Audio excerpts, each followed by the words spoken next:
Você pode abrir, por gentileza, a sua Bíblia em Lucas, no capítulo 15. Meditaremos sobre esse texto da palavra de Deus, bastante conhecido de muitos de nós.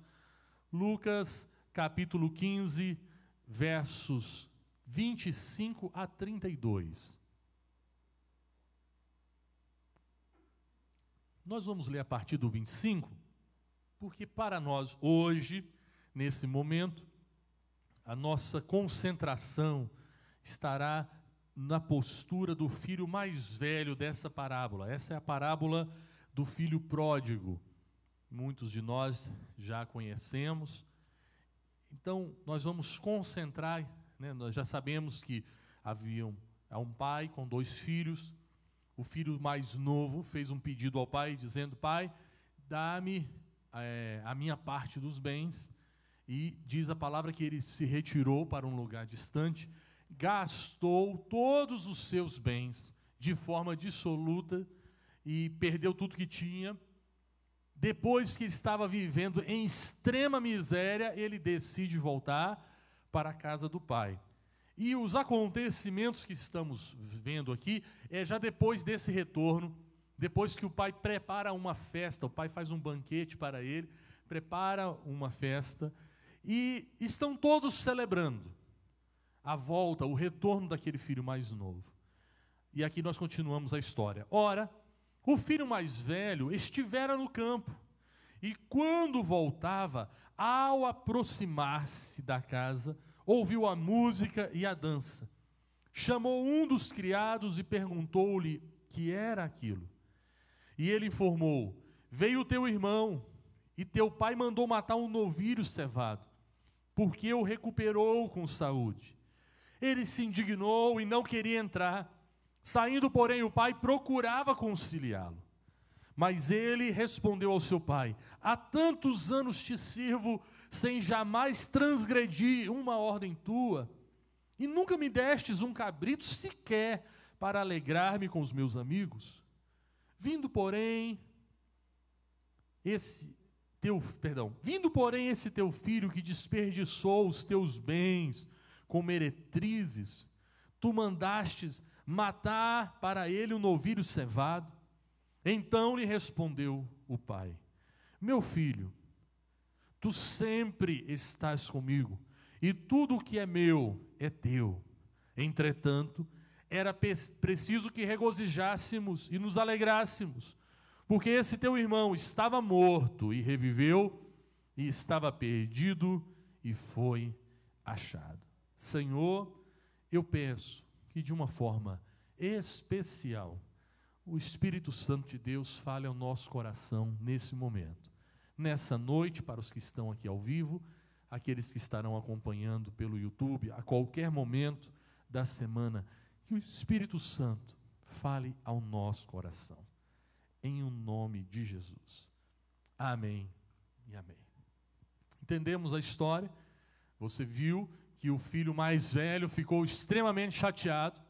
Em vez de celebrar o retorno do seu irmão, como todos estavam fazendo, diz a palavra que ele se irritou, ele se entristeceu, e os seus motivos parecem justos. Ele diz: olha, eu sou um bom funcionário, eu trabalho, eu sirvo ao Senhor, eu faço tudo que tem que fazer, e nunca teve festa para mim. Esse negócio está errado, está celebrando a mediocridade, porque aí vem o teu filho que gastou todos os bens com meretrizes, né? E gastou dissolutamente tudo aquilo que tinha. Ele retorna e você faz uma festa. Isso não parece fazer sentido, isso não parece estar certo aos olhos do filho mais velho. E a resposta do seu pai é bastante interessante, porque a visão é diferente. Primeiramente, o pai disse: olha, tudo que é meu é teu, você é meu filho. Não tem esse negócio de esperar eu fazer alguma coisa. Você pode pedir, qualquer momento que você pedisse, eu faria uma festa para você. Isso não tem problema algum, de forma alguma isso seria um problema. De forma alguma isso seria um problema. Tudo que é meu também é seu, ponto. Mas esse teu irmão, eu acho muito interessante a visão, diz: ele estava morto. Olha, Não foi só uma questão de ter se distanciado, de ter dado um rolé fora do esquema. Não, ele estava morto e ele reviveu. Ele estava perdido e ele foi achado. Essa era a visão do Pai. Mas dentro dessa história eu queria destacar 3 coisas que dizem respeito à nossa vida também. Que essa história, essa parábola está nas Escrituras para nos ensinar também. Não é à toa, não está ali simplesmente para a gente ter uma história para contar para os nossos filhos. Tem a ver comigo, tem a ver contigo. E a primeira coisa que eu entendo nessa história é que precisamos ter sempre viva a consciência de quem nós somos em Cristo Jesus, da nossa identidade. Nós somos filhos de Deus. Eu acho muito legal que nessa história, tanto o filho mais novo, que fez toda aquela bagunça, como o filho mais velho, legalista, cheio de coisas, são chamados pelo pai de filho. Hora nenhum deixaram de ser filho. Era um filho que estava perdido, era um filho que estava fazendo tudo errado. Por outro lado, era um filho legalista, era um filho que cobrava dos outros uma postura bem severa, mas não deixou de ser filho. Nós precisamos ter essa consciência a cada dia. Não é o que fazemos que nos torna filho, é o que Deus fez por nós, o que Jesus Cristo fez na cruz do Calvário. A Bíblia diz assim: veio para os que eram seus, mas os seus não o receberam. Mas a todos quanto o receberam, deu-lhes o poder de serem feitos filhos de Deus, a saber, os que creem no seu nome. Amém? Jesus morreu na cruz, pagou o preço por você, por mim, para que fôssemos filhos de Deus. Somos filhos. E ponto final. Essa é a nossa identidade. É quem nós somos. E nada muda isso. Alguém já disse: não há nada que você faça, que você possa fazer para Deus te amar menos. E não há nada que você deixe de fazer, ou nada que você faça, que faça com que o amor de Deus diminua por você. Deus te ama e ponto final. Você é filho de Deus porque você foi comprado na cruz do Calvário pelo precioso sangue do Cordeiro. Você e eu somos filhos de Deus. Amém? Pronto, graças a Deus, fique tranquilo com isso. Mas há uma segunda verdade. Se nós precisamos sempre avaliar a nossa identidade, precisamos ter a consciência de quem somos, também precisamos saber o que fazer. Há uma identidade, mas também há uma responsabilidade. Nós somos filhos de Deus, maravilha, mas pesa sobre nós uma responsabilidade. Uma vez definida a identidade, precisamos ter a consciência das nossas responsabilidades em Cristo Jesus. E eu amo um texto que está em João, capítulo 15, verso 15, quando ele diz assim: já não vos chamo servos, porque o servo não sabe o que faz o seu senhor, mas tenho-vos chamado amigos, porque tudo quanto ouvi de meu Pai, vos tenho dado a conhecer. Eu acho bacana esse texto. Ele diz: já não vos chamo de servos, mas eu chamo você de amigo. Agora, na maioria das cartas do apóstolo Paulo, quando ele se apresenta, o seu maior designativo não é o seu apostolado. A primeira coisa que Paulo diz, informa as pessoas, é que ele é um servo de Deus. Ele diz: Paulo, servo do Senhor. Servo de Deus. Parece que o seu maior orgulho, e aqui eu coloco entre aspas, não era ser apóstolo, não era ser um líder da igreja. O seu maior orgulho, a sua maior alegria estava em servir ao Senhor. Paulo, servo do Senhor Jesus. Aí você fala: mas esses textos não estão em contradição? Não, de forma alguma. Há uma responsabilidade sobre nós. nós também devemos servir ao Senhor. Todos nós, servindo uns aos outros, amando as pessoas, pregando o Evangelho. Mas qual a diferença? É porque nós não o fazemos como qualquer servo. Porque um servo comum, especialmente naquela época, um escravo, ele não tinha consciência do porquê estava fazendo aquilo. Não eram necessárias explicações, apenas a ordem. Faça isso, e ponto. Faça aquilo, e ponto. E Jesus diz: olha, vocês não precisam servir a Deus assim, porque vocês são amigos. E toda a vontade de Deus, Ele compartilha com você. Então, é um tipo de servo diferente. É um servo que cumpre a vontade porque entende o propósito de Deus. Tem claro o que Deus quer. E a Bíblia diz: certamente Deus não fará coisa alguma sem que primeiramente revele os seus pensamentos aos seus servos, os profetas. Então, Deus compartilha conosco a sua vontade, não apenas a ordem. Ele não diz apenas faça isso ou aquilo, não. Ele compartilha o seu desejo conosco. A Bíblia diz que o desejo do Senhor é que ninguém se perca. Amém. A Bíblia diz que o Senhor confia os seus segredos aos que o temem e leva a conhecer a sua aliança. O Salmo 25, verso 14. Então, não é você é um filho de Deus. E como filho, você serve. E você não é apenas um servo qualquer. Você pode dizer: eu sou amigo de Deus. Deus compartilhou comigo o seu coração, a sua vontade. É igual amigo mesmo, né? Normal, os nossos amigos, não é assim? A gente não compartilha as coisas com eles. A gente não liga para eles, telefona, fala: queria te compartilhar um negócio.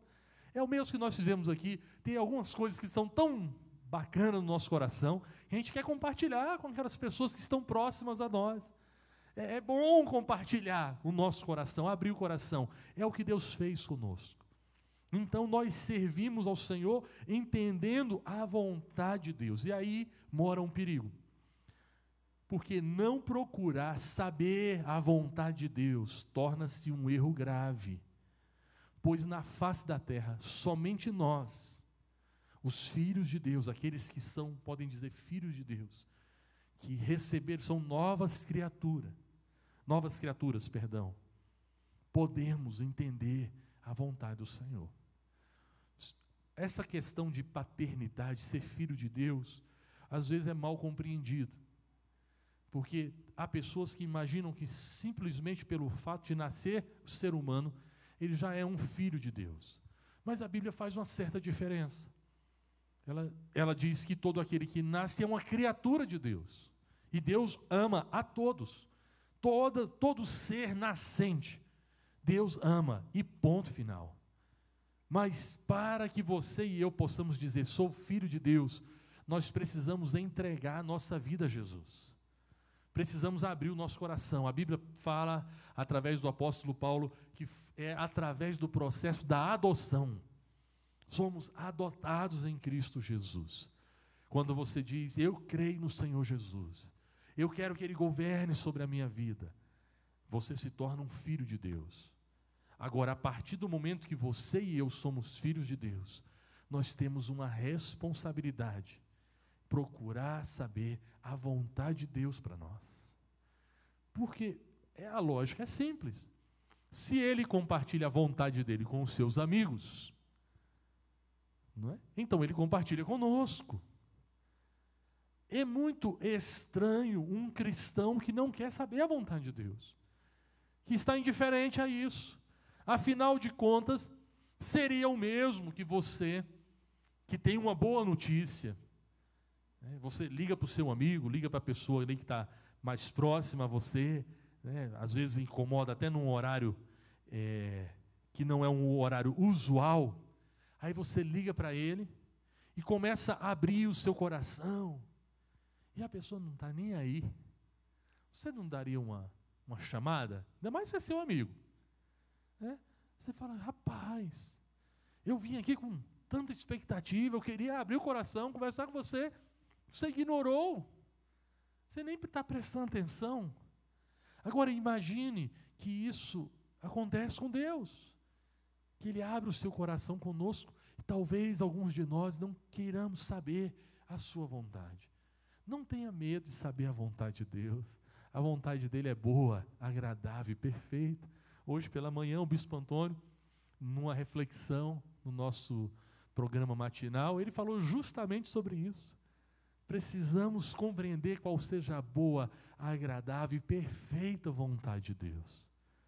Então, uma vez consciente de quem somos, consciente da nossa identidade, certos também da nossa responsabilidade, precisamos avaliar as nossas motivações. E em terceiro lugar e último, nós precisamos avaliar as nossas motivações. Seguro da sua identidade, ciente da sua responsabilidade, agora você só precisa avaliar qual é a sua motivação. Vamos olhar para a vida do homem mais velho, o menino mais velho, o jovem, o filho mais velho, melhor dizendo. Ele era filho? Sim. Ele era filho. Ele servia? Sim. E era um bom servo. Ele diz assim: tudo que o Senhor manda fazer, eu faço. Quais de nós podemos dizer ao Senhor nosso Deus isso nessa noite?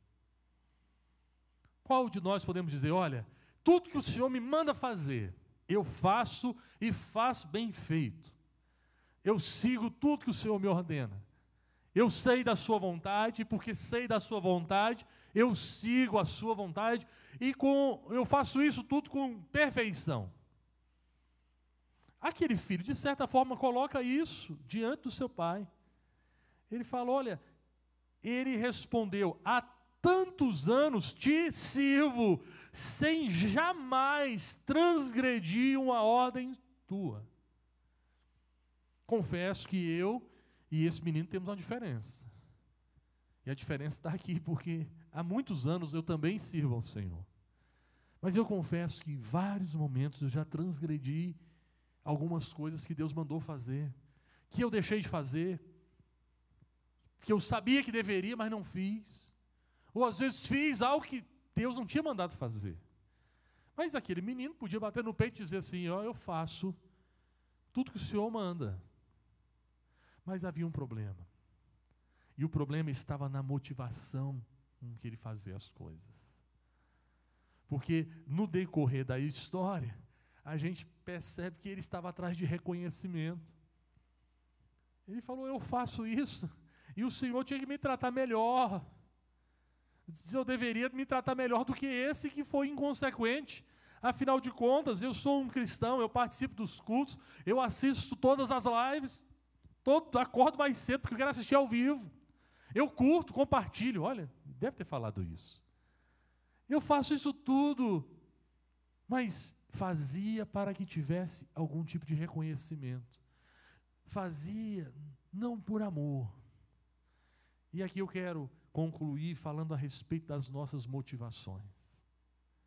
Você é filho de Deus, você é filha de Deus. Você sabe do que deve fazer, mas você e eu não devemos fazer isso com pesar. Para nós é um privilégio conhecer a vontade de Deus e servir a Deus, servindo as pessoas. Eu falei pela manhã que essa questão de servir a Deus às vezes é mal compreendida. Falei isso na nossa live, porque nós estamos meditando lá de manhãzinha cedo sobre o Salmo 100, e o Salmo 100 diz: celebrai com júbilo ao Senhor todas as terras, servir ao Senhor. E quando a gente fala em servir ao Senhor, às vezes nos confundimos. O que quer dizer isso? O que quer dizer servir ao Senhor? Porque a gente não está vendo o Senhor. Como é que eu sirvo? Como é que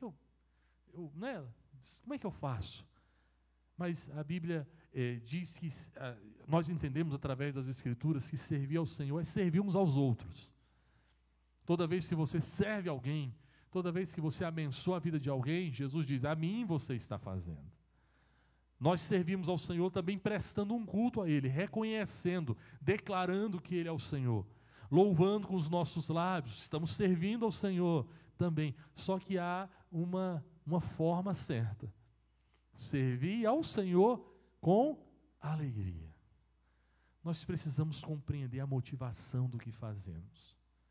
Não fazemos porque somos obrigados a fazer. E há pessoas que, por não entenderem isso, imaginam que se não é obrigado, não tem por que fazer. Não tem a regra aqui, eu não vou. Não, a gente serve ao Senhor e a gente vai além, porque nós somos filhos de Deus. O apóstolo Paulo fala um pouquinho lá no início de Gálatas sobre isso. A diferença entre um servo e um filho. E Paulo, ele está falando da lei, o contexto é diferente, mas o princípio é muito interessante. Ele diz o seguinte: quando você é bebê, quando a criança é um bebezinho, em nada ela se difere do servo. Porque ambos estão buscando apenas a satisfação das suas vontades, dos seus desejos. O servo está trabalhando porque no final do mês tem ali o seu sustento. A criança está ali com a mamãe, tal, porque ela tem o alimento. Ela está ali de olho naquilo que pode receber. Ela não tem consciência ainda de que é filha, de que tudo pertence a ela. Não, ela está focada na sua necessidade. A criancinha está ali, tranquila, dormindo, ela começa chorando. Você pode mostrar para ela a sua casa, você pode mostrar o seu carro novo, você pode mostrar o seu emprego, mostrar tudo para ela, ela vai continuar chorando enquanto você não der comida. Ela quer ser alimentada. Então, Paulo diz, nesse estágio, são iguais. Mas quando há o amadurecimento, quando há o crescimento, há uma diferença. Porque, geralmente, o filho, ao compreender que porque ele é filho, ele é herdeiro de tudo isso, ele serve de uma forma diferente.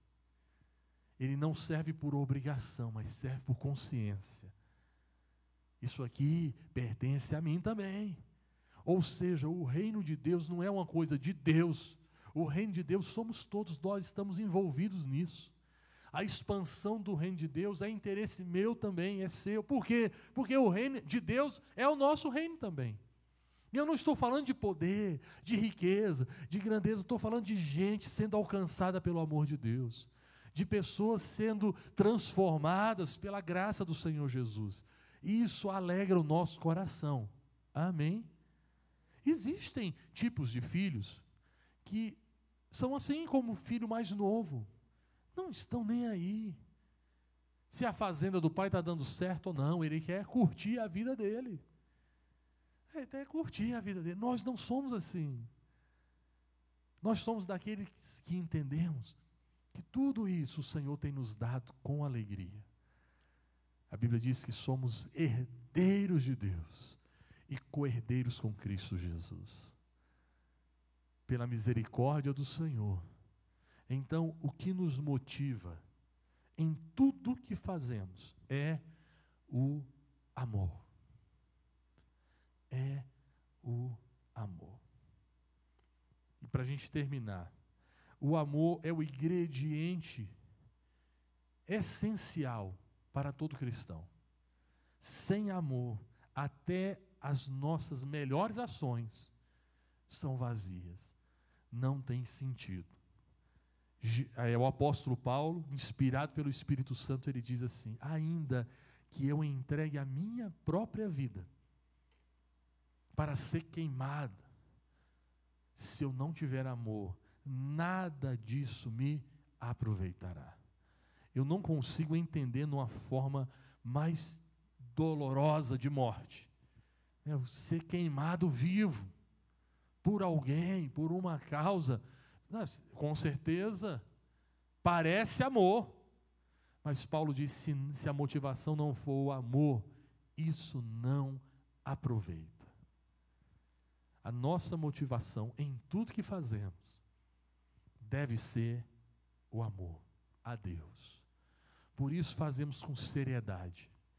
Por isso fazemos além das nossas capacidades normais. Vamos além. É aquela ideia, né, do filho né? Você chega na fazenda, os funcionários já foram dormir, um filho, né, que entendeu o seu propósito, os funcionários já estão dormindo, tudo mais, e o filho está trabalhando, está consertando uma cerca, está indo lá no curral, arrumando uma coisa, preparando para o outro dia. No outro dia ele é o primeiro a acordar. Por quê? Pelo amor que ele tem, pela consciência que ele tem. Nós fazemos isso por amor a Deus, não é pelo pagamento. Tudo que Deus tem é nosso, e tudo que é nosso é dele. Então não é pelo pagamento, como disse aquele pai, tudo que é meu é teu, meu filho. O problema não é se você tem ou não o que você quer. A grande questão é compreender a motivação do nosso coração. Temos o privilégio de servir ao Senhor, conhecendo a sua vontade. Que o Senhor nos ajude, que o Senhor nos conceda a sua graça e sempre acenda no nosso coração essa alegria de servir ao Senhor. Amém? Graças a Deus. Vamos ficar em pé. Vamos colocar a nossa vida diante do Senhor.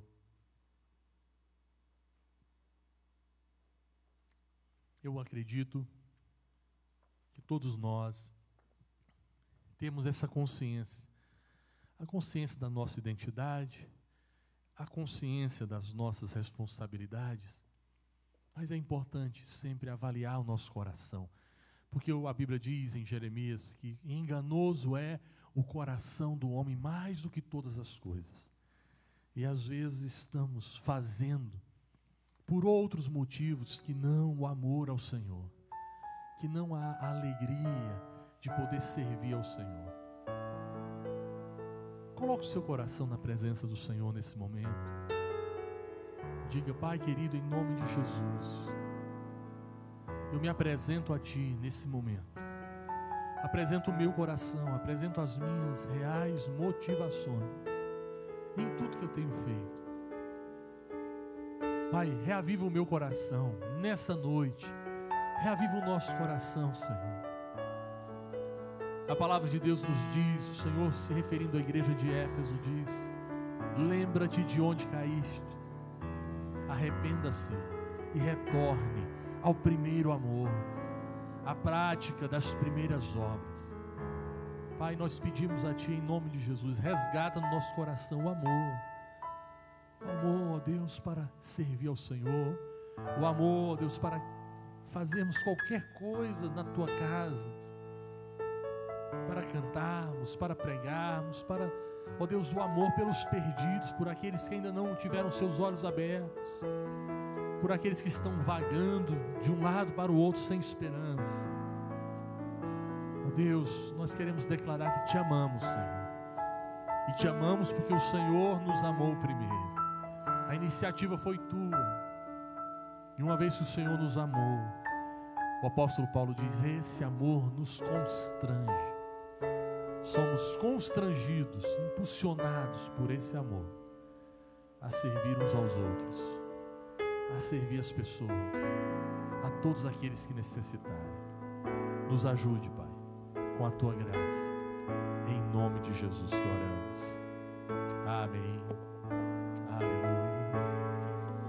Amo o Senhor. Você pode declarar: meu Salvador, anelo tê-lo bem junto a mim. É minha esperança. Minha esperança é Tua palavra que jamais desamparou.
Louvado seja o teu santo nome, Senhor. Que a graça do nosso Senhor Jesus, o amor de Deus, o nosso Pai, e as eternas consolações do Espírito Santo estejam sobre nós e sobre todo o povo de Deus espalhado pela terra, hoje e sempre. Amém e amém. Deus abençoe a todos. Vá na graça e na paz do Senhor, e Deus abençoe a sua vida rica e abundantemente.